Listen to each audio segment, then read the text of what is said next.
আমাদের প্রিয় নবীর প্রতি আমরা সংক্ষেপে জানাই সালাত সালাম বলি আল্লাহুম্মা সাল্লি আলাইহি আল্লাহুম্মা বারিক আলাইহি। আমি আজকে আপনাদের সামনে যে বিষয় নিয়ে কথা বলবো তা হচ্ছে হজ প্রসঙ্গে। এজন্য হজ প্রসঙ্গে কথা বলার ইচ্ছা করেছি। তা হলো আজকে হলো আগস্টের 14 তারিখ চলছে। এরপর আগামী মাস হচ্ছে সেপ্টেম্বরের 25 তারিখের মধ্যেই এবছরের আগামী 27 সালে যারা হজ করতে আগ্রহী এর মধ্যেই তাদের রেজিস্ট্রেশন করতে হবে, প্রস্তুতি নিতে হবে। এজন্য এ বিষয়ে কিছু কথা আমার বলা জরুরি মনে করছি। এই হিসেবে আজকে এবং ইনশাআল্লাহ হয়তো আগামী জুমাও হয়তো এই বিষয় নিয়ে কথা বলবো ইনশাআল্লাহ।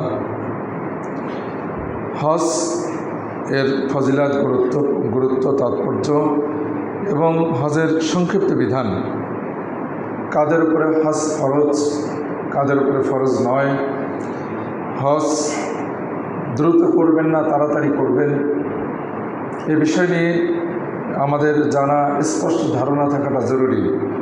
যদিও আমরা অনেকেই এ বিষয়ে সচেতন, অনেক ভাই ইতিমধ্যে হজ করেই ফেলেছে আলহামদুলিল্লাহ। এখন অনেকে আছি যারা হজ ফরজ হয়ে গেছে অথচ ভাবছি না যে হজ করতে হবে। এই হিসেবে এই বিষয়টি আমাদের জানা খুবই জরুরি, অতীব প্রয়োজন। তাই আমি এ বিষয় নিয়ে কথা বলাটা আমার দায়িত্ব মনে করছি আমি। তো আজকে ইনশাআল্লাহ হজের ফজিলাত বা গুরুত্ব সম্পর্কে আলোচনা শুনব এবং সংক্ষিপ্ত মাসআলা মাসাইল, বিধিবিধান নিয়ে হয়তো আজকে শেষ হবে না, আগামী জুমাতেও হয়তো ইনশাআল্লাহ আলোচনা করব। যা বলার ইচ্ছা করেছি আল্লাহ রাব্বুল আলামিন আমাকে তা বলার, আপনাদের সামনে তা তুলে ধরার তৌফিক দান করুন। এবং সাথে সাথে আমরা মনোযোগ দিয়ে শুনব যে এই বিষয়টি অত্যন্ত একটি গুরুত্বপূর্ণ বিষয়। ইসলামের 5টি স্তম্ভের অন্যতম একটি স্তম্ভ। আমরা সালাতকে যেমন গুরুত্ব দিচ্ছি, মসজিদে এসে জুমার সালাত আদা করছি, ফজরের সালাত আদা করেছি, সামনে আবার আসরের সালাত আদা করব। এরকম আমরা এমন মুসলিম হওয়া সত্ত্বেও এখন পর্যন্ত হজের সিদ্ধান্ত নেইনি, অথচ হজ ফরজ হয়ে গেছে। কাজে আমাদের এই বিষয়গুলো জানা খুবই জরুরি। আসুন, আল্লাহ রাব্বুল আলামিন সূরা আল ইমরানের 96 এবং 97 নম্বর আয়াতে বলছেন, ইন্না আউওয়ালা বাইতিন বুদিআ লিন-নাস লাল্লাযী বিবাক্কাতা, নিশ্চয়ই পৃথিবীতে সর্বপ্রথম যে ঘরটি নির্মাণ করা হয়েছিল, সর্বপ্রথম যে ঘরটি প্রতিষ্ঠা করা হয়েছিল তা হচ্ছে মানুষদের জন্যে, সেটা হচ্ছে বাক্কায় অর্থাৎ মক্কায়। সেটি মুবারাকা, কল্যাণময়, বরকতময়, অসংখ্য কল্যাণ এবং বরকতে পরিপূর্ণ। হুদাল লিল আলামিন, এবং সারা বিশ্ববাসীদের জন্য সেটি হেদায়েতের একটি মাধ্যম, সঠিক পথের মাধ্যম। ফিহি আয়াত, সে ঘরে রয়েছে অনেকগুলো নিদর্শন, অনেক নিদর্শন আছে। সেই নিদর্শনগুলোর মধ্যে থেকে অন্যতম হচ্ছে মাকাম ইব্রাহিম। সেখানে ইব্রাহিমের পদচিহ্ন রয়েছে, মাকাম ইব্রাহিম। ইব্রাহিম আলাইহিস সালামের পা রাখার জায়গা রয়েছে। সেটি একটি পাথর, যে পাথরের উপরে দাঁড়িয়ে তিনি মিস্ত্রি হিসেবে কাবা নির্মাণ করছিলেন আর সহযোগিতা করছিলেন তার ছেলে ইসমাইল আলাইহিস সালাম, সহযোগী মিস্ত্রি হিসেবে। এটি একটি অন্যতম নিদর্শন কাবার। ওমান দাখালাহু কানা আমিনা, এই কাবার আরেকটি নিদর্শন হচ্ছে যে সেখানে প্রবেশ করবে সে নিরাপদ হয়ে গেল, সে শান্তির মধ্যে অবস্থান করল, সে শান্তি অনুভব করতে শুরু করল। ওয়ালিল্লাহি আলান নাস হিজ্জুল বাইত, আল্লাহ রাব্বুল আলামিন পরক্ষণে বলছেন ওয়ালিল্লাহি আলান নাস হিজ্জুল বাইত, ফরজ করার যে অংশটুকু, যে মানুষদের ওপরে দায়িত্ব, কর্তব্য, ফরজ হচ্ছে আল্লাহ রাব্বুল আলামিনের জন্য পাওনা অধিকার, সেটা হলো হিজ্জুল বাইত, বাইতুল্লাহ জিয়ারত করা, বাইতুল্লাহর হজ সম্পাদন করা। মানিস্তাতা ইলাইহি সাবিলা, যে কাবা পর্যন্ত পৌঁছতে ইস্তেতা ক্ষমতা রাখে, সাধ্য রাখে, ক্ষমতা রাখে, আর্থিক এবং শারীরিক দুই দিক থেকে যে ব্যক্তি ক্ষমতা রাখে, এমন ব্যক্তির জন্য, এমন ব্যক্তির ওপরে আল্লাহ রাব্বুল আলামিনের অধিকার আছে যে সে যেন বাইতুল্লাহর জিয়ারত করে, বাইতুল্লাহ প্রদক্ষিণ করে। আর এই জিয়ারতকে ওমান কাফারা, আল ইমরানের 97 নম্বর আয়াতে আল্লাহ রাব্বুল আলামিন বলছেন, ওমান কাফারা, যে ব্যক্তি এটাকে অস্বীকার করলো যে হজ করতে হবে না, হজের টাকা দান করা বেশি ভালো। অনেকেই উল্টাপাল্টা ফতোয়া দেন, বলেন যে এই গত কিছুদিনের মধ্যে এক ব্যক্তির সাথে, দুইজন ব্যক্তির সাথে এরকম আমার কথা হয়েছিল। আল্লাহ রাব্বুল আলামিন তাদেরকে সঠিক বুঝ দান করুন। তারা বলেছিল যে মুশরিকদের দেশে আমি হজ করতে যাব না, ইন্না লিল্লাহি ওয়া ইন্না ইলাইহি রাজিউন। মক্কা মদিনাকে সে মুশরিকদের দেশ বলছিল, যেখানে কাবা রয়েছে, মদিনা রয়েছে, মক্কা মদিনা রয়েছে, যার বৈশিষ্ট্য আল্লাহ রাব্বুল আলামিন কোরআন কারিমে এবং হাদিসে, বহু হাদিসে যার গুরুত্ব এসেছে, যেখানে দাজ্জাল প্রবেশ করতে পারবে না, যেখানে আল্লাহ রাব্বুল আলামিন কিয়ামত পর্যন্ত যে জায়গাটিকে সংরক্ষণ করে রেখেছেন, সেই জায়গা সে প্রদর্শন করতে যাবে না বা প্রদক্ষিণ করে হজ করতে যাবে না। কারণ তার ভাষায় ওটি হলো ইহুদি খ্রিস্টানদের দেশ, মুশরিকদের দেশ, তার ভাষায় সে এটা বলছিল, আলিয়াজুবিল্লাহ। বরং সেই টাকা দান করা ভালো, সেই টাকা দিয়ে মসজিদ নির্মাণ করা ভালো, এরকম অনেকে উল্টাপাল্টা মন্তব্য করে। আল্লাহ রাব্বুল আলামিন আমাদেরকে এ ধরনের বাজে মন্তব্য করা থেকে দূরে থাকার তৌফিক দান করুন। তো যে ব্যক্তি মান কাফারা, যে ব্যক্তি অস্বীকার করলো, যে ব্যক্তি হজকে অস্বীকার করলো, ফাইনাল্লাহু গানিয়্যুন আনিল আলামিন, আল্লাহ রাব্বুল আলামিন তাকে হজ করতেই হবে, তার হজের মুখাপেক্ষে আল্লাহ রাব্বুল আলামিন নন। আল্লাহ রাব্বুল আলামিন তার হজের মুখাপেক্ষে তিনি নন। সহিহ ইবনে মাজায় একটি হাদিস এসেছে, রাসূলুল্লাহ সাল্লাল্লাহু আলাইহি ওয়াসাল্লাম তিনি বলছিলেন যে, অনুবাদ হচ্ছে, তিনি বলছিলেন যে হে মানুষ সকল, যে তোমাদের উপর আল্লাহ রাব্বুল আলামিন হজকে ফরজ করেছেন। তো এক ব্যক্তি জিজ্ঞেস করে, আল্লাহ রাসূল, এটি কি আমাদের প্রতি বছর করতে হবে? এভাবে ওই লোকটি পরপর বারবার জিজ্ঞেস করছিলেন। তখন আল্লাহ সাল্লাম সবশেষে তৃতীয়বার উত্তর দিয়েছিলেন যে হ্যাঁ, আমি যদি হ্যাঁ বলতাম তাহলে এটি তোমাদের জন্য আবশ্যক হয়ে যেত। তোমাদেরকে জীবনে একবার মাত্র আদা করতে হবে, এই একবারে করতে হবে। যদি বলতাম হ্যাঁ, তাহলে প্রত্যেক বছর করতে হতো, আর এটি তোমরা করতে না পারলে তোমাদেরকে আল্লাহ রাব্বুল আলামিন শাস্তি দিতেন।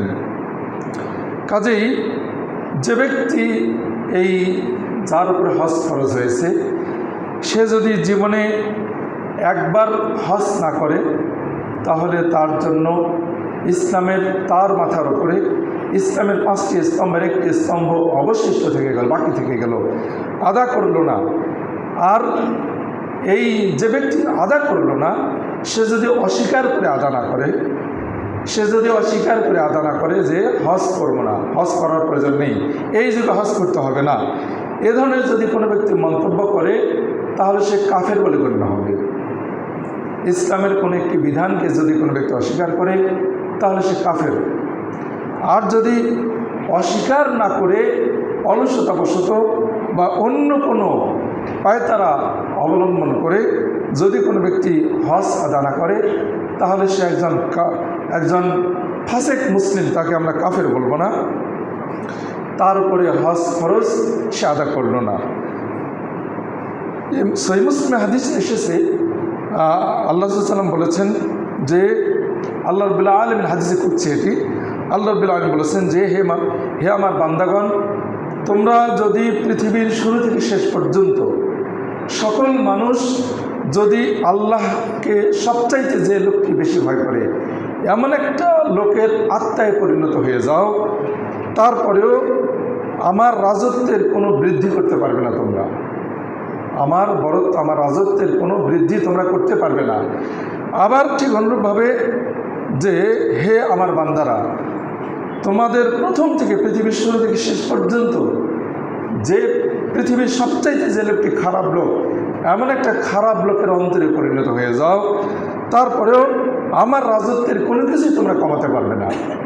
কাজেই যদি কোনো ব্যক্তি হজকে অস্বীকার করে বা এই যদি হজ করতে হবে না, এ ধরনের যদি কোনো ব্যক্তি অমুখাপেক্ষিত মানে হজের প্রতি হজের তার কোনো প্রয়োজন নেই, এমন যদি কোনো ব্যক্তি ভাব প্রকাশ করে, তাহলে ওই ব্যক্তির জেনে রাখা উচিত যে তার হজের কোনো প্রয়োজন নেই। আল্লাহ রাব্বুল আলামিন তার হজের মুখাপেক্ষী এমনটি নন। কাজেই হজ অত্যন্ত একটি গুরুত্বপূর্ণ ইবাদত। এ বিষয়ে বিস্তারিত বিধান ইনশাআল্লাহ আমি আগামীতে নিয়ে আসব। আজকে হজ সম্পর্কে সংক্ষিপ্তের গুরুত্ব, এর তাৎপর্য আমরা একটু জানার চেষ্টা করব। এটি একটি অত্যন্ত গুরুত্বপূর্ণ একটি ইবাদত। এটি ইসলামের 5টি স্তম্ভের অন্যতম একটি স্তম্ভ। হাদিসটি আবু হুরায়রা থেকে বর্ণিত। আল্লাহ রাসূল বলেছেন, আল্লাহ রাসূলকে জিজ্ঞেস করা হয়েছিল, আইয়ুল আমালে আফদাল, সবচাইতে শ্রেষ্ঠ আমল কোনটি, সবচাইতে উত্তম আমল কোনটি? ক্বাল, আল্লাহ রাসূল বললেন, ঈমানুন বিল্লাহি, আল্লাহ রাব্বুল আলামিনের উপরে ঈমান আনা। ঈমান, আল্লাহ রাব্বুল আলামিনের উপরে ঈমান আনয়ন করা, ও রাসূল এবং তার রাসূলের উপরে ঈমান আনয়ন করা। কিল, এরপর আল্লাহ রাসূলকে জিজ্ঞেস করা হলো, সুম্মা মাযা, এরপরে কোন কাজটি সবচেয়ে উত্তম?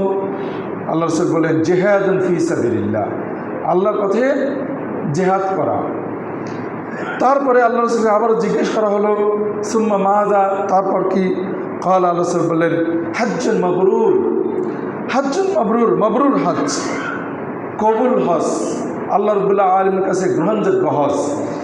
এটি হচ্ছে আল্লাহর কাছে সবচেয়ে শ্রেষ্ঠ আমল। সবচেয়ে শ্রেষ্ঠ আমল ঈমান বিল্লাহ, আল্লাহর ঈমান আনয়ন, তারপর জিহাদ, তারপর হজে মাবরুর। সহিহ বুখারীর 26 এবং 1519 নম্বর হাদিস আসছে। সহিহ মুসলিমের এই হাদিস এসেছে। হাদিসটিতে বোঝা গেল যে শ্রেষ্ঠ আমল, সবচাইতে শ্রেষ্ঠ আমল ঈমান এবং জিহাদের পরে হজ। কাজেই এটি অত্যন্ত একটি গুরুত্বপূর্ণ ইবাদত।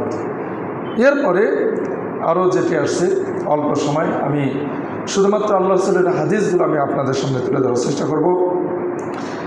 ইবনে ওমর থেকে বর্ণিত, তিনি বলছেন যে নবী সাল্লাল্লাহু আলাইহি ওয়াসাল্লাম বলেছেন, আল গাজী ফি সাবিলিল্লাহি ওয়াল হাজ্জ ওয়াল মু'তামিরু ওয়াফদুল্লাহি দাআহুম ফাআজাবুহু ওয়া সালুহু ফাআতাহুম। আল্লাহ রাসূল বলেছেন যে আল্লাহর পথে যে জিহাদ করে, আল গাজী ফি সাবিলিল্লাহ, আল্লাহর পথে জিহাদ করে বাড়িতে ফিরে আসলো, শহীদ হলো না, এই ব্যক্তি ওয়াল হাজ্জ এবং হজ সম্পাদনকারী, ওয়াল মু'তামির এবং উমরা সম্পাদনকারী, ওয়াফদুল্লাহে, এরা হচ্ছে আল্লাহ রাব্বুল আলামিনের মেহমান। আল্লাহ রাব্বুল আলামিনের মেহমান। যে ব্যক্তি আল্লাহর পথে জিহাদে গেল, সে যেন আল্লাহর মেহমান হিসেবে মেহমান হয়ে গেল। যে হজ করতে গেল, সে যেন আল্লাহর মেহমান। উমরা করতে গেল যে, সে আল্লাহর মেহমান। দাআহুম, আল্লাহ রাব্বুল আলামিন এদেরকে ডেকেছেন, জিহাদকারীকে ডেকেছেন জিহাদের মাঠে, হজ এবং উমরাকারীকে ডেকেছেন তার ঘরকে জিয়ারতের জন্য। দাআহুম, তাদেরকে ডেকেছেন, আহ্বান করেছেন, তাদেরকে দাওয়াত করেছেন। ফাআজাবুহু, আল্লাহ রাব্বুল আলামিন এই দাওয়াতে তারা সাড়া দিয়েছে, এই দাওয়াতে তারা সাড়া দিয়েছে। ওয়াসালুহু, এবং সেখানে গিয়ে তারা আল্লাহর কাছে চেয়েছে। ফাআতাহুম, তারা যা আল্লাহর কাছে চেয়েছে আল্লাহ রাব্বুল আলামিন তাদেরকে তাই দিয়েছেন। সুবহানাল্লাহ। দেখুন হাদিসটি ইবনে মাজাহ 2893 নম্বর হাদিস। এই হাদিসের মধ্যেও আল্লাহর পথে জিহাদ এবং হজ এবং উমরা সম্পাদন করার গুরুত্ব আমরা বুঝতে পারলাম। যে হজ সম্পাদনকারী, উমরা সম্পাদনকারী, এরা আল্লাহ রাব্বুল আলামিনের মেহমান। আমরা কাকে মেহমান বলি?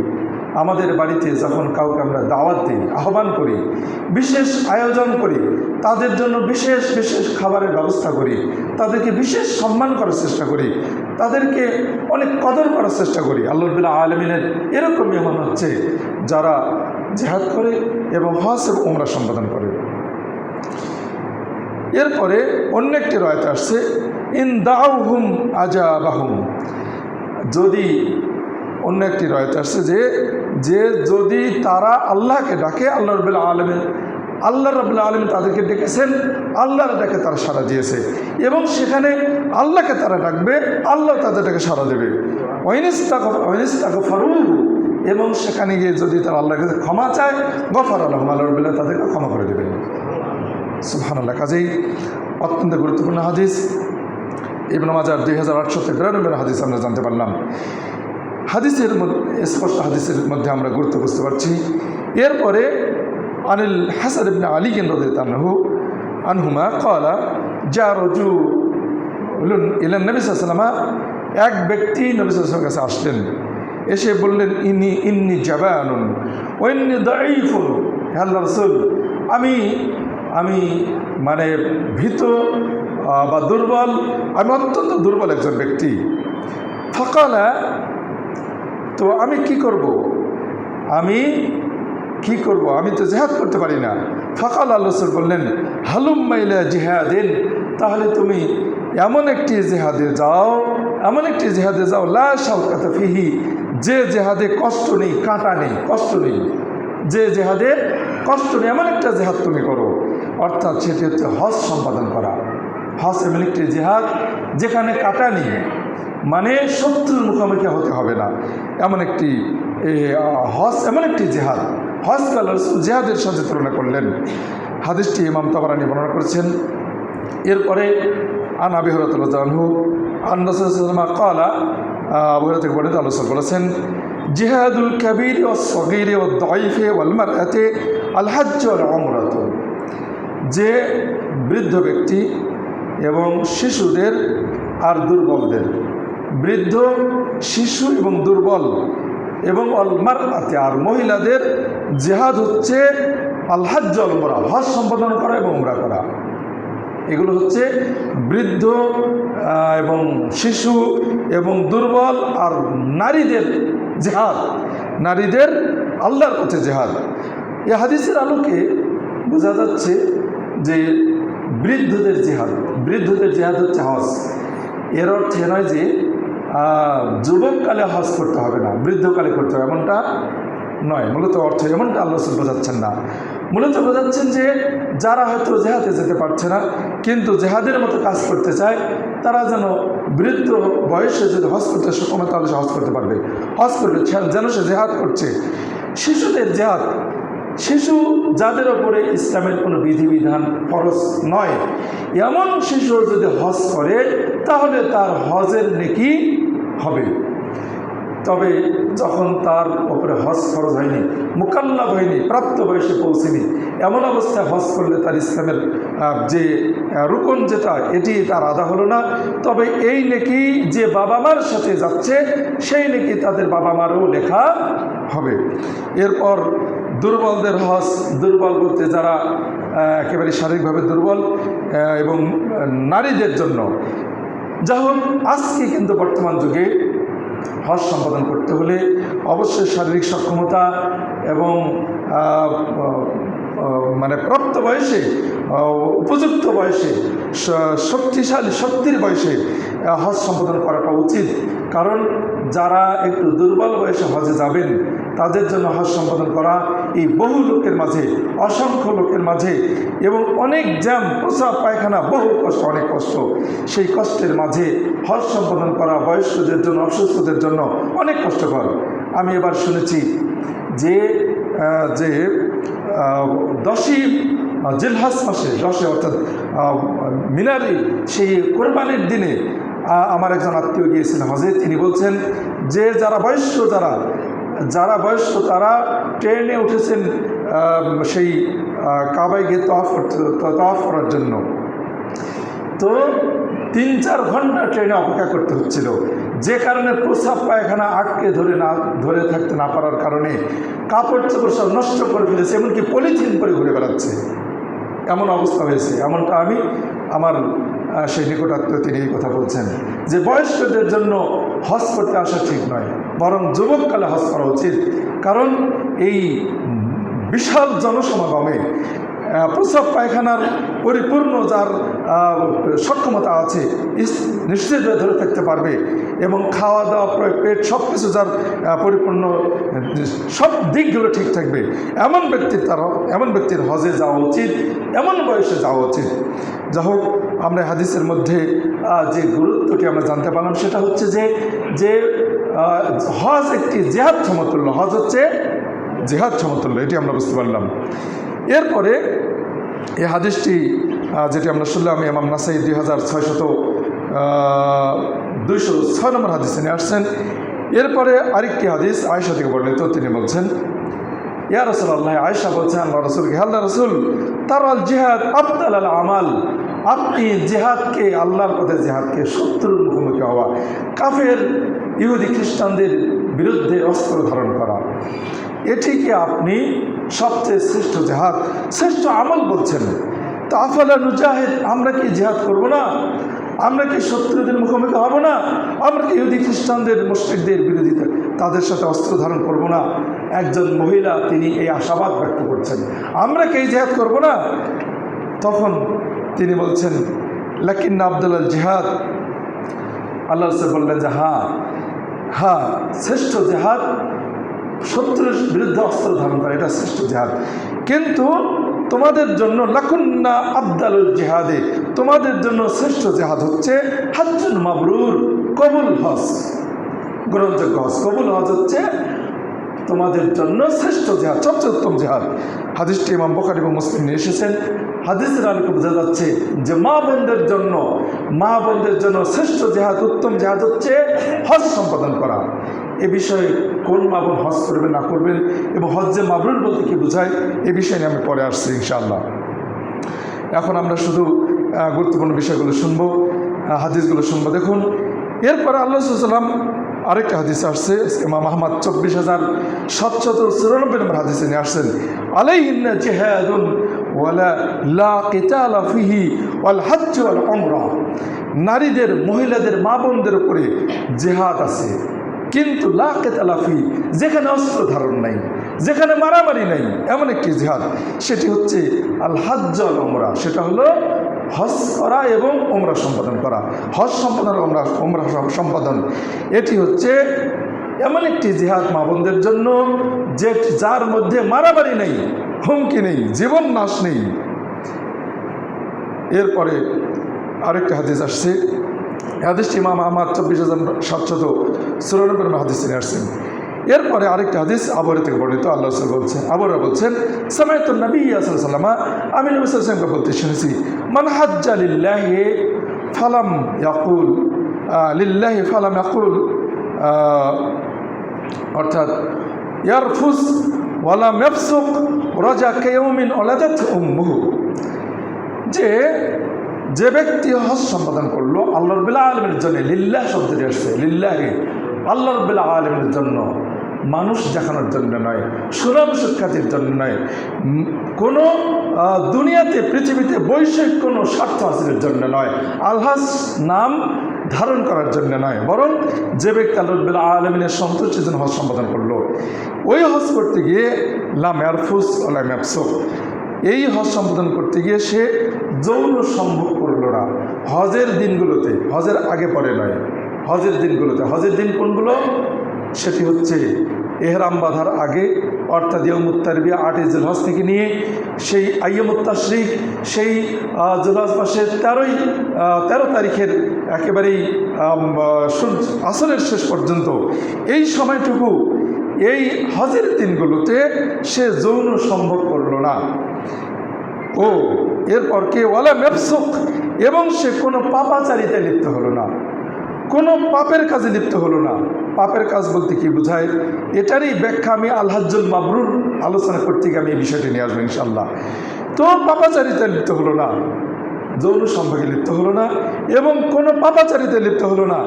রাজা সেজন্য বাড়িতে ফিরে আসলো, কায়াউমিন ওয়ালাদাতহু উম্মুহু, যেন আজই তার মা তাকে জন্ম দিল। সুবহানাল্লাহ, আজই সে যেন জন্মগ্রহণ করলো।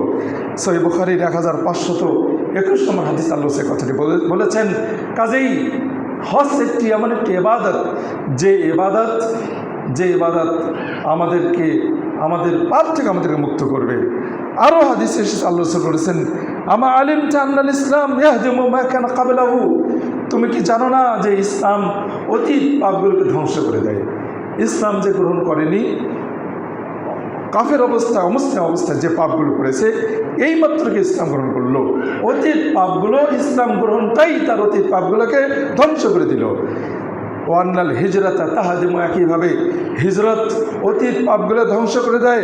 ওয়ান্নাল হজ, ঠিক অনুরূপভাবে হজ ইয়াহদিমু মা কানা ক্বাবলাহু, হজও তার অতীত পাপগুলোকে ধ্বংস করে দেয়, শেষ করে দেয়, নষ্ট করে দেয়। তবে এখানে মানুষের অধিকার, মানুষের হক অধিকার যেগুলো রয়েছে, এগুলো ধ্বংস করে কিনা, এগুলো থেকে মুক্ত করে কিনা, আমি এই বিষয়গুলো নিয়ে হজের প্রস্তুতি আলোচনা করতে গিয়ে ইনশাআল্লাহ সামনে বিষয়গুলোর কথা বলবো। কাজেই এই বিষয়গুলো আমাদের যতটুকু আমরা এখানে ফজিলতগুলো তো বুঝতে পারলাম, হজ অতীত সব পাপকে ক্ষমা করে দেয়। কোন কোন পাপকে ক্ষমা করে দেয়, কোন কোন পাপকে ধ্বংস করে দেয়, সেটা আমরা পরে জানবো ইনশাআল্লাহ। আজকে হয়তো সময় হবে না, আগামী জমা ইনশাআল্লাহ। আব্দুল্লাহ মাসউদ থেকে আরেকটি হাদিস আসছে, আমরা যে হাদিসটি শুনলাম সেই মুসলিমের 121 নম্বর হাদিস। এখন আব্দুল্লাহ মাসউদ থেকে হাদিস আসছে, আল্লাহ রাসূল বলেছেন, তাবিউ বাইনাল হজ্জ ওয়াল উমরাতি, তোমরা হজ এবং উমরা, হজ করার পর উমরা করো। যারা হজ করেছেন পরে আবার উমরার নিয়ত করুন, আবার উমরা করুন, আবার উমরা করলেন, আবার উমরা করুন। যদি আপনার অর্থ সম্পদ থাকে, টাকা পয়সা থাকে, ফাইন্নাহুম ইয়ানফিয়ানিল ফাকরা, কেননা ইয়ানফিরুল ফাকরা ওয়াদ দুনুব, কেননা হজ এবং উমরা এ দুটি দারিদ্রতা। হজ করলে টাকা খরচ হয়, টাকা খরচ হয়, অনেকে বুঝতে পারেন অনেক টাকা খরচ হয়ে যাচ্ছে, এই টাকা খরচ করলে আমি দরিদ্র হয়ে যাব, আমি চলব কী করে ইত্যাদি। তো এই আল্লাহ বললেন যে হজ এবং উমরা দারিদ্রতাকে ধ্বংস করে দেয়, দারিদ্রতাকে দূরীভূত করে দেয়। হজ এবং উমরার দারিদ্রতাকে দূরীভূত করে দেয়। এ কথাটি এমনভাবে বিশ্বাস করতে হবে, যেমন আমি উদাহরণ আরও বলি, এখন যেমন এই যে দিনের বেলা আমি আলোচনা করছি, আপনারা শুনছেন, এটা যেমন সত্য, এর চেয়ে মহাসত্য আল্লাহ রাসূল এই কথাটি, যে হজ এবং উমরা দারিদ্রতাকে ধ্বংস করে দেয়। হজ এবং উমরা করলে মানুষ দরিদ্র হয় না, বরং তার অর্থ সম্পদ আরও বৃদ্ধি পায়। আল্লাহ রাব্বুল আলামিন তার অর্থ সম্পদের মধ্যে কি করবেন? বরকত দেবেন।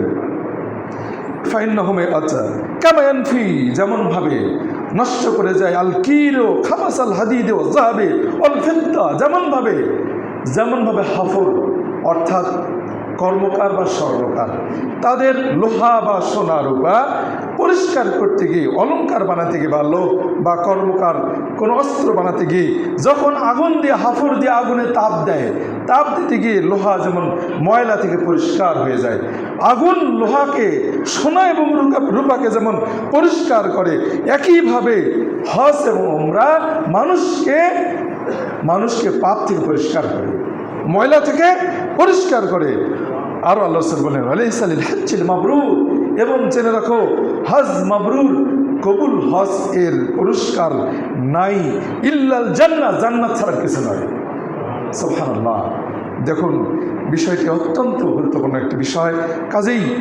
কাজেই এই বিষয়গুলো আমাদের জানা অত্যন্ত জরুরি।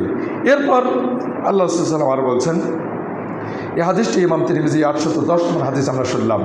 এখন যে হাদিসটি আসছে, জাবির বিন আব্দুল্লাহ সাহাবী থেকে বলেছেন, আল্লাহ রাসূল বলেছেন, ক্বালা হাযাল বাইত দাআমাতুল ইসলাম, আল্লাহ রাসূল বললেন, এই ঘরটি হচ্ছে ইসলামের স্তম্ভ, এই ঘরটি হচ্ছে ইসলামের স্তম্ভ।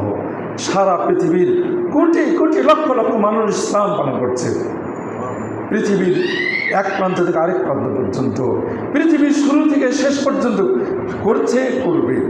সকল মানুষের অভিমুখ, সকলেই মুখ করে কোন দিকে? কাবার দিকে। কাজেই কাবা হচ্ছে স্তম্ভ, একমাত্র খুঁটি, যেদিকে সকলেই মুখ করছে। কাজেই আল্লাহ বললেন, ফামান খারাজা উম্মু হাযাল বাইত, যে ব্যক্তি এই ঘরটিকে জিয়ারত করার জন্যে হজ এবং ওমরার উদ্দেশ্যে গেল, বের হলো, বাড়ি থেকে বের হলো, কানা মাযমুনান আলাল্লাহ, সে আল্লাহর জিম্মাদারিতে চলে গেল, সে আল্লাহর জিম্মায় চলে গেল। ইন কবাজা ইউদখিলহু আল জান্নাহ, আল্লাহ যদি হজে বের হওয়ার পর যদি তার আত্মাকে কব্জ করে নেন, সে যদি মারা যায়, আল্লাহর বিল তাকে জান্নাতে প্রবেশ করাবেন। ওয়াইন রাদ্দাহু, আর যদি সেখান থেকে আল্লাহ তাকে ফিরে নিয়ে আসেন, তাহলে রাদ্দাহু বিআজরিন ওয়া গানিমা, তাহলে সে অনেক নেকি এবং গনিমত সহ ফিরে আসলো। অনেক নেকি এবং গনিমত, নেকি তো আছেই, অনেক অসংখ্য নেকি আছে, বহু নেকি আছে। যেমন নেকির একটি উদাহরণ হচ্ছে, 1 রাকাত কাবা শরীফে মক্কায় 1 রাকাত নামাজ আদা করলে, সালাত আদা করলে, এই মসজিদের 1 লক্ষ রাকাতের সমান নেকি হবে। সুবহানাল্লাহ। যেটা হাজিগণ বারবার আদায়ের সুযোগ পান।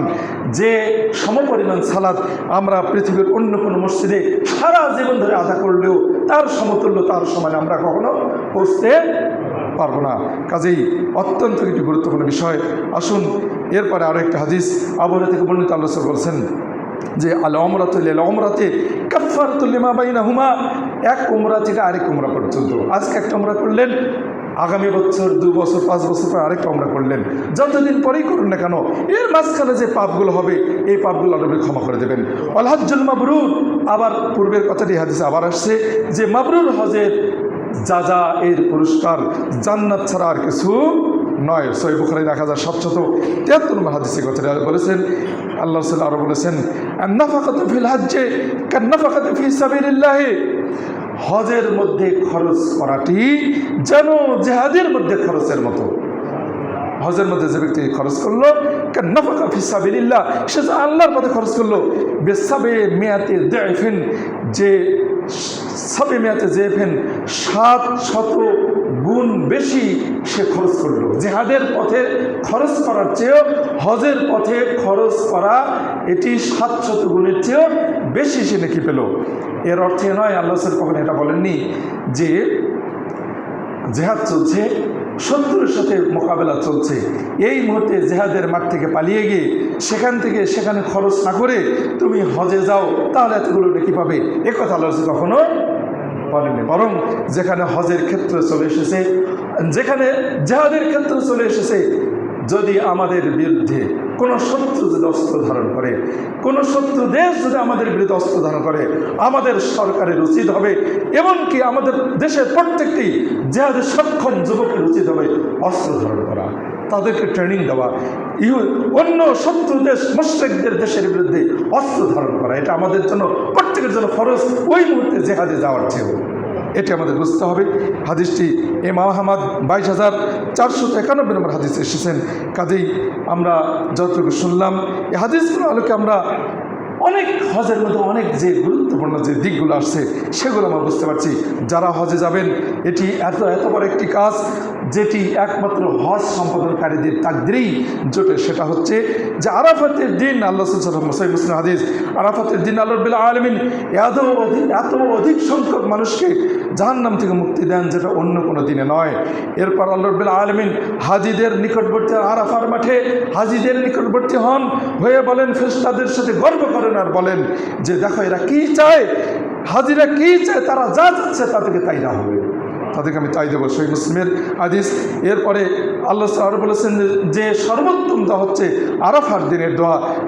এভাবে হাজরা আসওয়াদের ব্যাপারে আল্লাহ বলেছেন, হাজরা আসওয়াদ মুরুখ নিয়ামানি, যে ব্যক্তি স্পর্শ করলো গুনাহ, তার সমস্ত গুনাহ মাফ হয়ে যাবে। যে ব্যক্তি কাবা ঘর 7 বার তওয়াফ করে 2 রাকাত সালাত আদায় করে সেজন্য একটি গোলাম আজাদ করার সময় নাকি পেল। যে ব্যক্তি কাবা জিয়ারত করতে গিয়ে, তওয়াফ করতে গিয়ে প্রতিটি ধাপ, প্রতিটি কদম ফেললো, তার প্রত্যেকটি কদমে কদমে 10টি করে সওয়াব হবে, 10টি করে গুনাহ মাফ হবে, 10টি করে জান্নাতে মর্যাদা স্তর বৃদ্ধি পাবে। কাজেই এরকম হজ সম্পাদন করতে গিয়ে বহু ফজিলত, অনেক গুরুত্বর সমন্বয় ঘটেছে, যেটা কখনো কল্পনাই করা যায় না, যেটা আমরা কখনো অনুমানই করতে পারবো না। কাজে আসুন এ বিষয়ে আরও বিস্তারিত বিধিবিধান সম্পর্কিত আলোচনা, আমরা কে করব না, কার জন্য জরুরি হয়ে গেছে, ফরজ হয়ে গেছে অথচ করছি না করলে কি করতে হবে, যিনি শারীরিকভাবে আর্থিকভাবে সক্ষম, শারীরিকভাবে সক্ষম নন, তার জন্য কি করণীয় ইত্যাদি বিষয়গুলো আগামী জুমা ইনশাআল্লাহ আমরা জানতে পারবো। আমি আবার বলছি, এই বিষয়টি এই জন্য আলোচনা করছি, হজের রেজিস্ট্রেশন চলছে, সেটা আগামী সেপ্টেম্বরের 25 তারিখের মধ্যে করতে হবে। এর মধ্যেই যারা হজ করতে আগ্রহী, যাদের উপর হজ ফরজ হয়ে গেছে, তাদেরকে এর মধ্যেই 27 সালের হজের প্রাথমিক পূর্ব প্রস্তুতির জন্য এই কাজটি করতে হবে।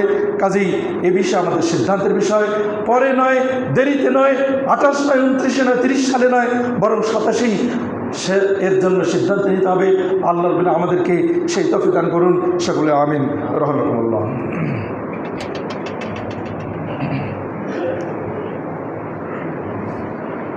محمد صلى الله عليه وسلم الكريم. أما بعد، أعوذ بالله من الشيطان الرجيم. بسم الله الرحمن الرحيم. إن الله وملائكته يصلون على النبي يا أيها الذين آمنوا صلوا عليه وسلموا تسليما. اللهم صل على محمد وعلى آل محمد كما صليت على إبراهيم وعلى آل إبراهيم إنك حميد مجيد. اللهم بارك على محمد وعلى آل محمد كما باركت على إبراهيم وعلى آل إبراهيم إنك حميد مجيد. اللهم اغفر لنا وللمؤمنين والمؤمنات والمسلمين والمسلمات وألف بين قلوبهم واصلح ذات بينهم وانصرهم على عدوك عدوهم. اللهم انعل الكفرة الذين يصدون عن سبيلك ويقاتلون أولياءك.